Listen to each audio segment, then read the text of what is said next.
thank you for coming. I'm honored to be here this year again. I'm going to dive into using Nuke Studio in a design shop / VFX house. Aaron Sims Creative is a design-heavy visual effects house, and we tend to build a lot of the worlds before they go into the VFX world. So we have a collaborative experience with the directors early on, and you'll see some of the images from Wonder Woman, Apes, Pirates, and of course, Stranger Things. So we really have this intimate side of helping a director answer the what, where, and why of his film.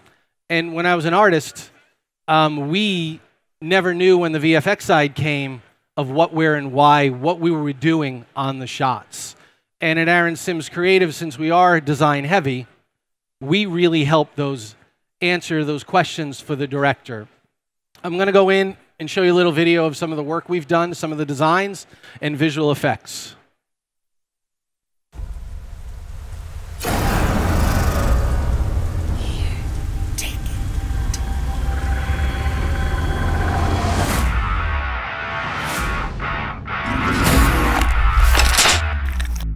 Let's go.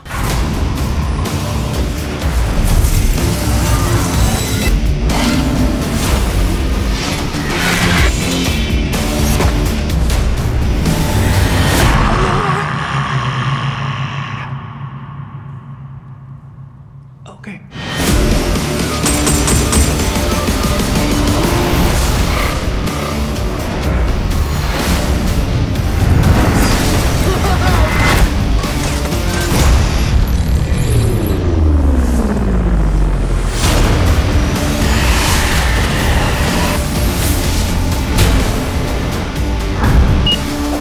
Nuts!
So, as you can see, we work with a lot of VFX vendors from our design side.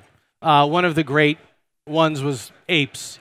We were able to design for 3 years Caesar and age him through the process, and then be able to hand those designs off to Weta and watch them evolve Caesar over the years. And seeing and working with that collaboration, you tend to see, it's amazing to see the world be built. But on the side of designer, we're able to, that what, where, and why, we're in with the director, and we are figuring that process out. And what we've experienced over time, a great director will build his film out from the design phase, and then from the first day of filming to the last visual effect is just execution.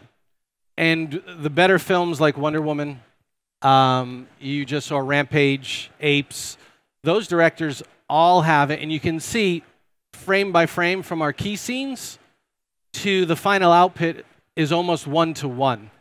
And that leads us to believe that the director has the vision of what their film is before they even step onto set.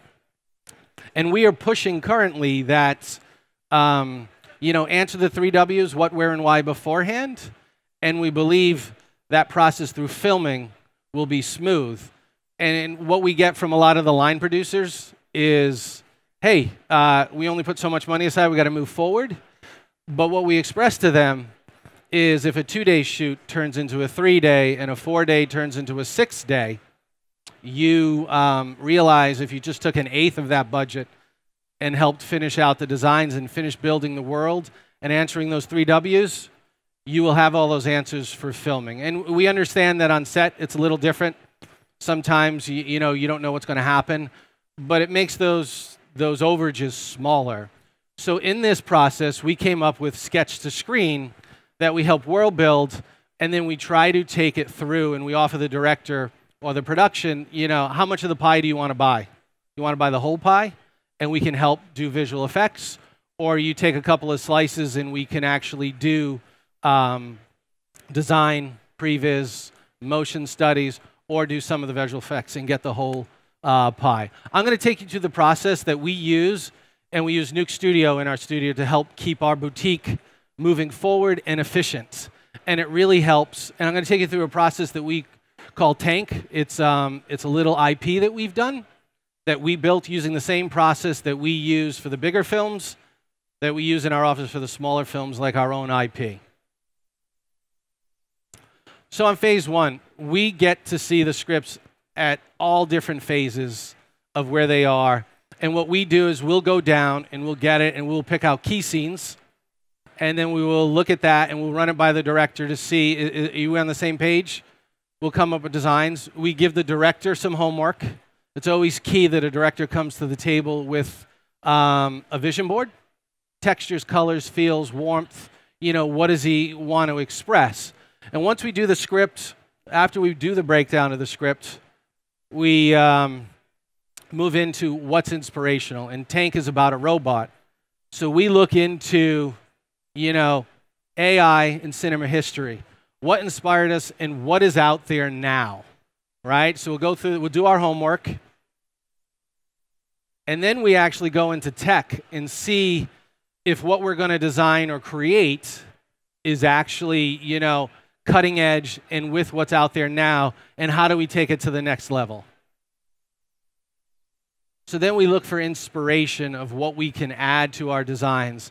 And I got to say, the internet's an amazing tool right now that we can open it up, look into it, see what's there, get ideas, and then implement. Where when you look 10, 15, 20 years ago, you relied on the artists to really have to hit the library, find resources, periodicals of what technology was or whatever field we were designing in.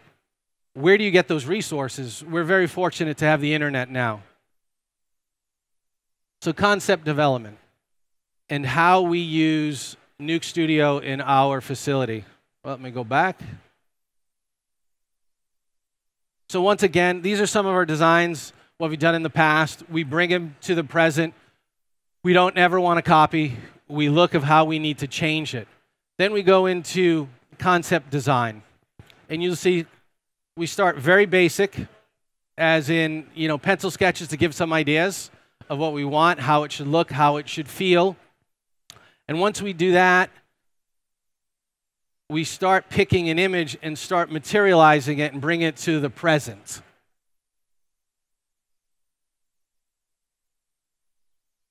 Then once Aaron signs off on it or the director signs off on it, we will throw it into modeling, right, as you know.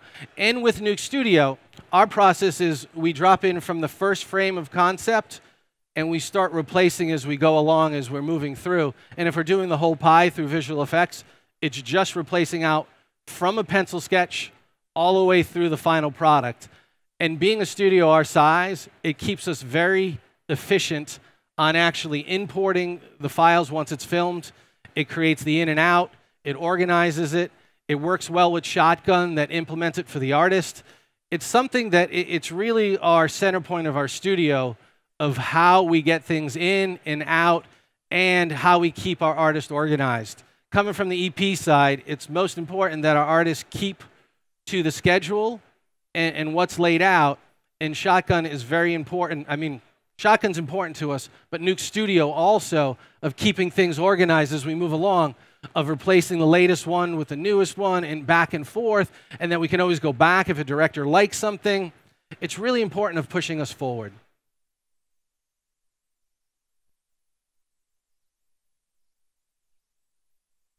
So once again, in our studio being a boutique, we will go to our Nuke studio suite, we'll look at it, and we have everybody stand around it, and Aaron will actually give notes.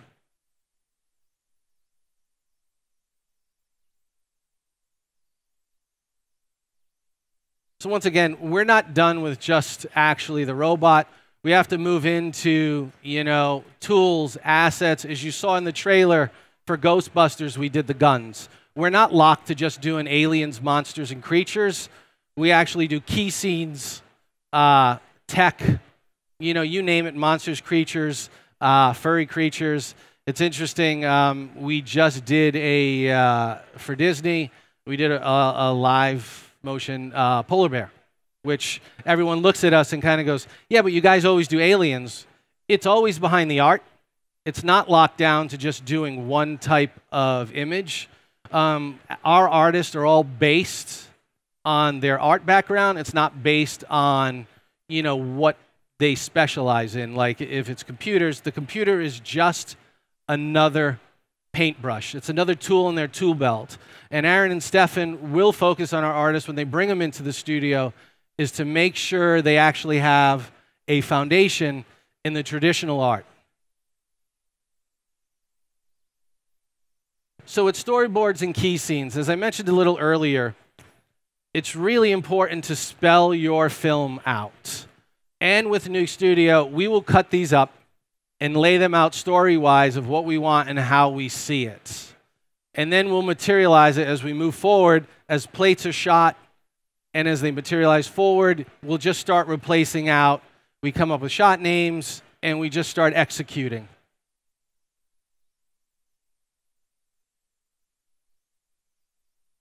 Here's one of our key scenes.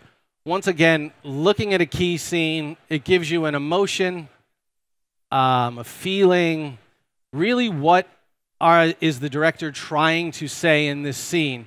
And what we've realized is the real good directors really spell their story out with the key scenes. If it's a long sequence, they'll have 3 key scenes. If it's short, it's just 1. But we realize once the key scenes are done, they film from one key scene to the next key scene, and they're just changing camera angles. And once again, it's so important, I can't say enough, of plan your movie. Planning, answering the 3 W's first will help alleviate overages in the back end when they're executing the film shoot and visual effects on the backside. Something else we do too in the studio is we lend ourselves through the film is if there's an issue on a certain shot and communication is broken down through a VFX vendor, we will actually take a frame from the shot, paint on it to get that communication clear, and it's clear what the VFX vendor will need to do.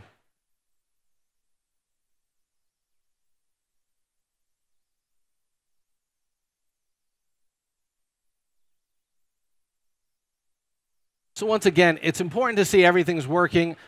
Once again, I'm with talent here. You guys all understand what rigging is. You know how it works. You know how important it is. From my side, it's all about being efficient. But we will run through this in the studio to make sure the rig's not broken, the joints are right.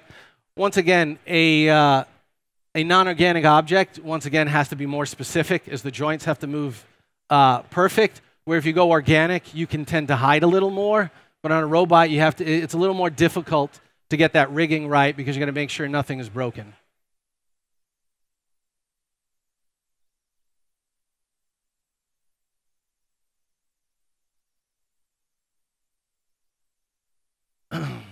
So once again, as you all know, as industry professionals in animation, what is important?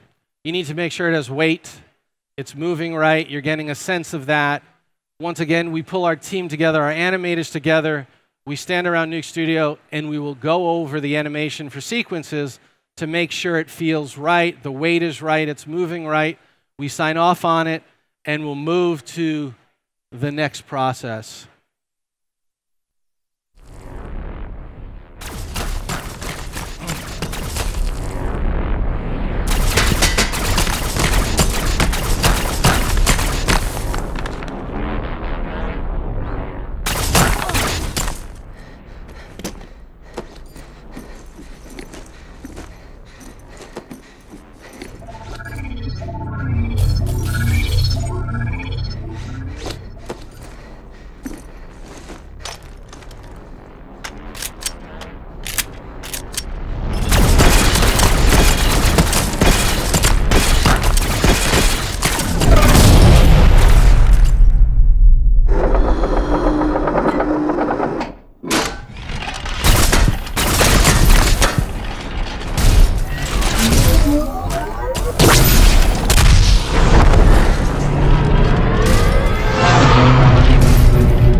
that was Tank. That is, just to give you, that's a little sneak preview of our own personal IP. And what we find interesting is we're able to use what we do for the big films and apply it to the smaller films as an IP that we're in our own house, that we're pushing this forward to understand it, to make it work, get it out to the studios to see what we can do. But it's really interesting how what you do for the largest studio applies to the smallest features too. It isn't anything different. It's answering the 3 W's, what, where, and why, laying it out, executing from early storyboards all the way through key scenes, animation, rigging, lighting, rendering, and outputting. Once again, for ASC, Nuke Studio for us is our core, is our baseline of how we get everything in the studio to out of the studio. And like I said, the smallest to the largest films, we're currently working on the latest X-Men that I can't show, but we're using the same techniques for that movie as we used for our teaser. I can't say enough. I come from the artist side. I was a Nuke compositor for years, and I switched over to management. The Foundry line of tools, for me, is a lifesaver. But seeing it on a bigger scale now as EP of the company is, wow, how efficient it has made us in keeping my artists to a schedule and on time and implementing things through the studio. That pretty much wraps up what I'm saying. I wanted to open the floor to see if anybody had any questions from what we do, because we come heavy on the design side and execute all the way through visual effects. But it's a little different. We tend to have that intimate relationship with the director early on, which I find very rewarding. As an artist side, I remember getting a lot of shots and not understanding why certain things were executed. And now working with Aaron Sims, understanding the what, where, and why is so important. And we're on a process of re-educating the studios of, if you actually plan and execute early on, of how you can actually be efficient. And I realized the production houses that own the content are really excited about this process because they're going to become more efficient. But dealing with the studios, it's like an old behemoth. It's like that old dog, teach an old dog new tricks. They like to keep things the way they were and not change.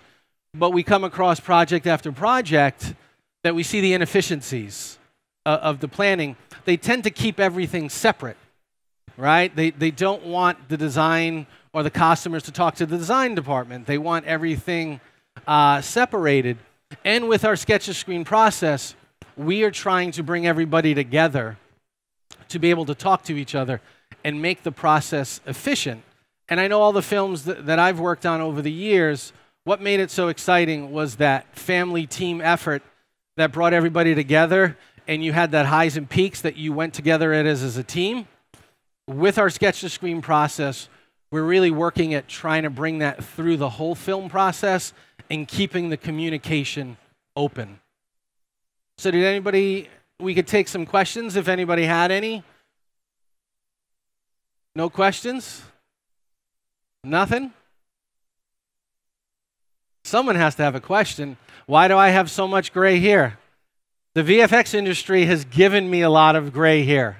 As you know, some of the hours are kind of crazy. I remember being on Lord of the Rings down in New Zealand, that some of the hours, average work week was 80. You know, my longest was 115. But I have to say that camaraderie through the art and the work that you bring to the screen, and realize when someone comes up that they realize what film you've worked on and said, hey, wow, that's touched you. And for us now, our latest work, we've done so much, but Stranger Things for us is another one. Like we did Ready Player One, we did Rampage. Stranger Things is that iconic show right now that everybody goes to us, hey, you're the Stranger Things guys, right? And we're like, wow, but look at Ready Player One. We worked on that for 2.5 years, right? And it was, you know, character after character. We'd spend 2 or 3 weeks on one character and they couldn't get the rights. And then we'd have to shelf it and kind of come up with something else. And then it went away for a while. And then Steven turned around and was like, hey, I need more hero characters, background hero characters that are in the front. So we opened up and started designing again. And at that time, we were able to actually build the assets, which was amazing because then we got to work hand in hand with ILM. You know, we had to sign our life away to get their renderer in-house to actually do some of the assets. But once again, it allowed us to take our concepts, what we call, once again, I'll say it again, sketch to screen, where they used just not our design side, but they took another piece of the pie and did our asset team. And we built out about 20, 25 characters for them. But once again, seeing it in the finished film, you're like, wow, that's amazing, right? And you realize it's worth the long hours. It's rewarding and fulfilling. I can't say it enough. This year is, I think I'm going on 25 years doing this. It's been a long time, but it's something that I've always wanted to do. And it's the passion that pulls you through the long hours, but it's that team effort. You know, I played sports in school as a kid, and then I found a job that takes a team to complete that task at hand, and it's completely rewarding to see it from beginning to end. Yeah, if anybody doesn't have any questions, that kind of wraps me up for today. I'll be walking around. I'll hang out a little later. Please feel free to ask any questions. But once again, I love being here, and I want to thank Foundry for having me. It's great to be part of that, and I have to say it's probably my favorite software coming from the compositing side. So, woo! Thank you.